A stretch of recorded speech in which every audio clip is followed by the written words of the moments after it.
Bonjour à toutes et tous et bienvenue dans ce Critical spécial Noël. Ah Noël, quelle magnifique période de l'année. C'est le moment de vous retrouver en famille, même avec les gens que vous n'aimez pas, de se faire une bonne bouffe, si vous avez assez d'argent pour ça, de se faire de magnifiques cadeaux qui seront revendus sur eBay le lendemain, et de regarder des films de Noël à la télé, au cas où vous les auriez ratés ces 15 dernières années. Comme Maman j'ai raté l'avion, Père Noël est une ordure, Course aux jouets, Le Grinch, L'étrange Noël de Mr. Jack, ou La Reine des Neiges. Et si rien ne vous plaît, eh bien, il y a toujours les bêtisiers qui vous resserviront les mêmes gags qu'il y a 5 ans. Mais je ne vais pas parler de tout ça. Aujourd'hui, on va se pencher sur un film de mon enfance, un conte de science-fiction. Et si ce n'est pas un film de Noël à proprement parler, bien qu'il soit sorti à mois de décembre, vous allez voir que l'ambiance qui y règne rappelle pourtant énormément cette période de l'année. On va parler de Miracle sur la 8e rue. Histoire, anecdote et récompense. À la base, ce film devait être un épisode de la série Histoire fantastique, mais Steven Spielberg a tellement apprécié le scénario, il a décidé de le produire en tant que film. Quant au titre, en version originale, cela pourrait se traduire par Batterie non comprise. Mais le titre français rappelle davantage Miracle sur la 34e rue, sans doute pour rappeler le côté féerique du film. Il sort finalement au cinéma le 18 décembre 87. Jessica Tandy recevra d'ailleurs un Saturn Award de la meilleure actrice en 88. Et le film sera considéré comme meilleure comédie familiale en 89 par les Young Artist Awards. Résumé sans spoil. L'introduction du film, qui dure quand même 2 minutes, nous résume la vie de Faye et Frank Riley, les propriétaires d'un café-restaurant.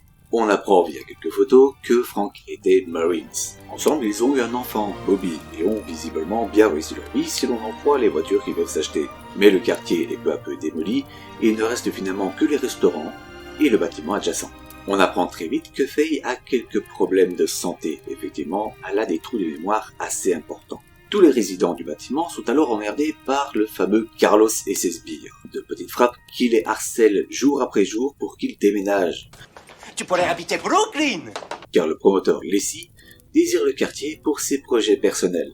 Ces harcèlements incessants ont raison des meilleurs amis de Riley, les Hudson, qui, jusqu'ici, prenaient soin de Faye. Mais il reste quand même quelques habitants assez stéréotypés, comme Marissa, une jeune femme enceinte et célibataire, si elle refuse de l'admettre, Harry, un ancien boxeur devenu muet, et Mason, un artiste pas très reconnu pour son travail et avec un esprit assez pragmatique. Mais alors que Frank prie pour avoir de l'aide, un visiteur inattendu et venu de très loin apparaît.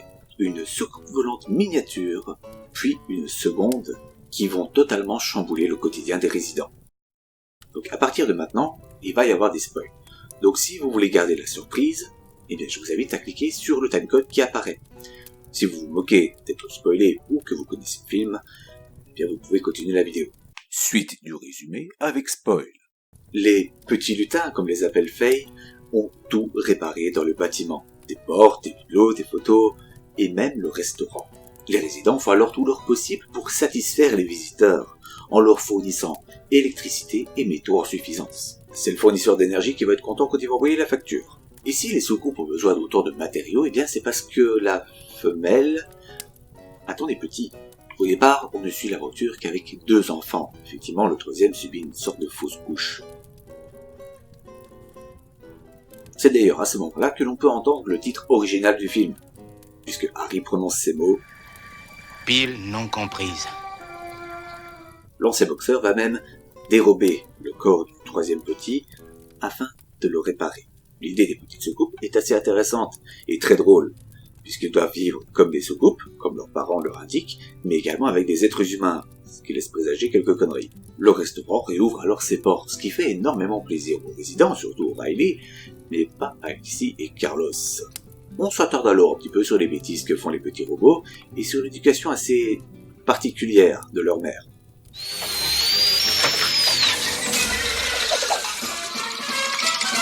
Carlos revient alors à la charge et cette fois désire faire partir tout le monde par la force. Au passage, il détruit le père des machines à coups de hache. Harry reprend alors un petit peu de service en tant que boxeur pour foutre une bonne rouste à Carlos.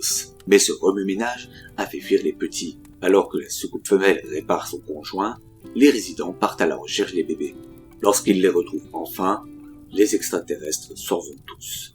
Pendant ce temps, Un sbire de Lacey et Carlos sabotent le bâtiment afin de déclencher un incendie. Ils pensaient que tout était vide, mais non, Faye était toujours là. Carlos, qui, même si c'est un connard n'est pas un meurtrier, va essayer de la sauver. Alors que le bâtiment est en flammes, la vieille dame est évacuée devant le regard médusé des résidents. Mais alors que tout semble perdu, les petits robots reviennent avec de nombreux amis. Et ensemble, ils restaurent entièrement le bâtiment tel qu'il était à sa construction. Le bâtiment est donc classé et impossible à détruire. Lacey est obligé de construire autour du bâtiment. Et tout est bien qui finit bien. Mon avis. Je ne sais plus à quel âge j'ai vu ce film pour la première fois, mais une chose est sûre. Je ne m'en lasse pas. L'image et les effets spéciaux ont mal vieilli pour le regard averti du public d'aujourd'hui, mais il a gardé tout son charme. Je lui accorderai un 15 sur 20. Le jeu des acteurs n'est pas grandiose, mais suffisant. Et les décors sont formidables. Le scénario est plutôt basique, j'en conviens. Certains le trouveront même un peu niais, mais au final c'est un très bon divertissement familial qui respire l'espoir et le bonheur. Si j'en ai fait l'objet de mon spécial Noël, eh bien, c'est parce que c'est exactement l'ambiance que l'on désire pour les fêtes. S'il n'y a pas de gros bonhommes rouges et de petits elfes, ce n'est qu'un détail. Car ces étranges petits ovnis raviveront d'eux-mêmes la magie de Noël. Merci d'avoir regardé cette vidéo. Si pour les fêtes vous voulez me faire un petit cadeau, eh bien, je vous invite à partager cette vidéo, à commenter, à utiliser les pouces. Et si vous avez bon cœur, même à vous abonner et activer la cloche. Joyeuses fêtes à toutes et tous, et à très bientôt pour un nouvel épisode de Critical. Ciao.